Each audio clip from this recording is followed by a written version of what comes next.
people are on Medicaid. He wrote a New York Times op-ed this week with a very simple message. Don't cut Medicaid. Senator Hawley joins me live now from Capitol Hill. Senator Hawley, thank you so much for being with me this afternoon.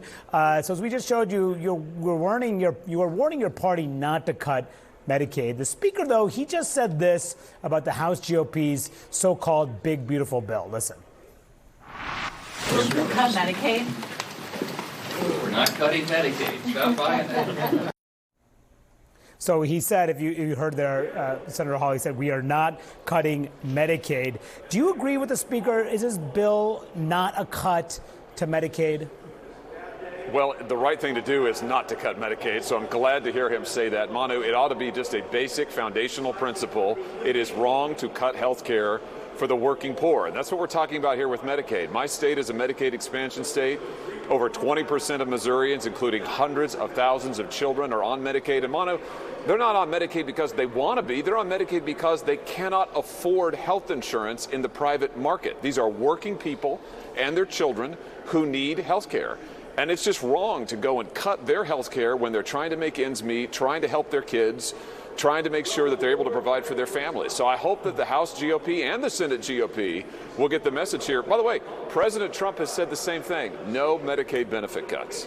So, Senator Hawley, the expectation, though, is in this House GOP plan, millions could lose health insurance coverage. We're waiting for the exact numbers when the Congressional Budget Office analyzes this impact, but that is the expectation. It also, some of the changes could put some rural hospitals at risk. It also puts in place some new copay requirements for Medicaid beneficiaries. Does that concern you?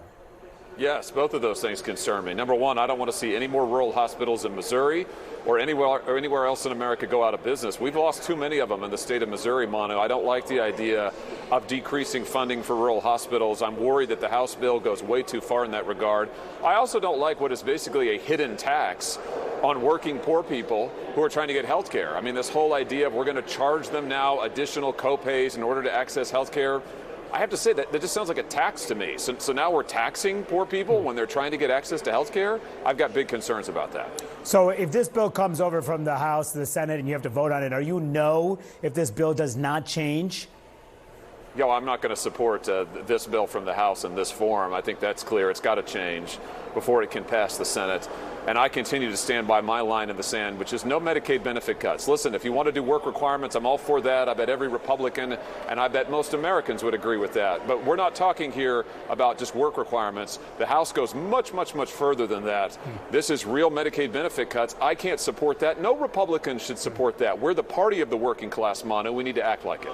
Yeah, speaking of that, in your New York Times op-ed that we just showed, you wrote this about some of your GOP colleagues. You said, quote, this wing of the party wants Republicans to build our big, beautiful bill around slashing health insurance for the working poor. Republicans need to open their eyes. Our voters support social insurance programs. More than that, our voters depend on these programs. You also point out that President Trump increased GOP support with the working class. So do you think your GOP colleagues in Congress are too focused on making life easier for corporate America and, frankly, wealthier Americans than the working class?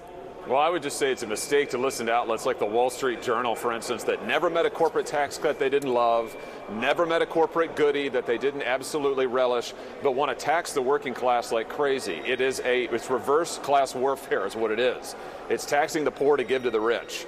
And I'm totally opposed to that. Republicans now, thanks to Donald Trump, are the party of the working class, Manu. You referenced the returns from the last election. The big majority of working class voters voted for the GOP. That means now the GOP needs to deliver for them. And we do that by giving them tax relief. We do that by bringing down their health care bills. We don't do it by cutting Medicaid. If this bill becomes law, are you concerned that Republicans could face a severe blowback in the elections next year? Oh, this bill is not going to become law in its current form, not least because President Trump won't sign it. Manu, I've talked to him about this personally multiple times. He has been crystal clear in public, too.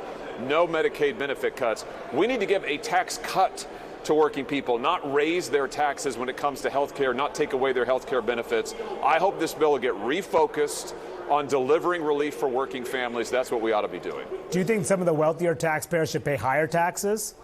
I'm fine with that. You know, the president has floated that. He said maybe we ought to allow the top rate to the very top rate for people making over $1 million or over $5 million a year to go back to where it was before. It's like a 1-point increase, Manu.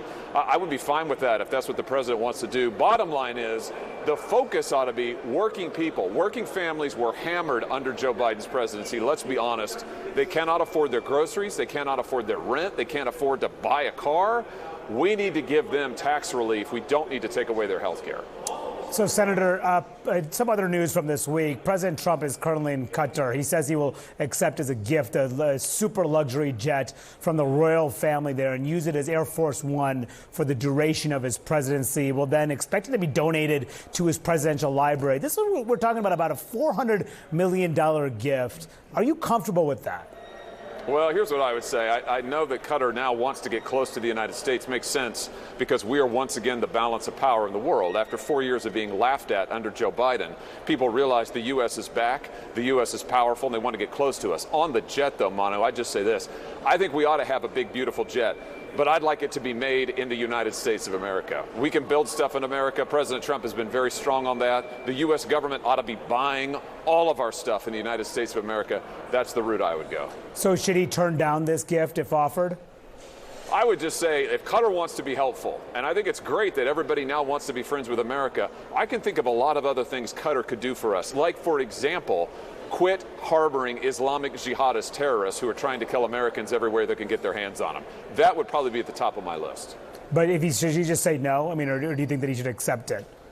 Oh, I would say, listen, we're going to get our jets in America. We're great at building stuff. We're going to build our own stuff. But to our friends in Qatar, I would say, hey, listen, we'd love for you to help us with some things. Let's start with the Islamic terrorist problem. So the Trump Organization has also recently announced real estate deals with 3 countries that Trump is visiting: Saudi Arabia, Qatar, and UAE. President Trump has also auctioned off separately for a private dinner and White House tour to top buyers of Trump's meme coin. His family, of course, makes some money when the price of that goes up. You know, Republicans were quick to accuse the Biden family of trying to profit off of his presidency. I wonder, Senator, do you have any concerns that that could be happening here with Trump? No, and I think those two things are completely apples and oranges that you just mentioned, Manu. It wasn't just accusations.